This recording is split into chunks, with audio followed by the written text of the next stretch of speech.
Welcome to the Startup Espresso. I'm Hall T. Martin, the host of the show, where we talk about raising funding for your startup and the time it takes to have an espresso. I hope you enjoy this episode. Hello, this is Hall T. Martin with the Startup Funding Espresso, your daily shot of startup funding and investing.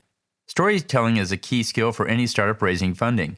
In the early days of a startup, the product and team aren't fully developed, and customers are typically not fully engaged. The investors look to the founders to understand the potential of the business. The founder who can articulate a clear vision of the company that fills in the gaps can win over the investor.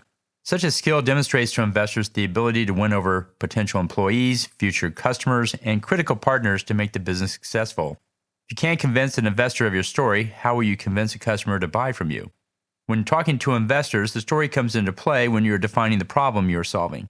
After that, the pitch goes to the specifics of the company, product, team, market, where the story form is less relevant. Overuse of the storytelling technique throughout the pitch can drag out the process.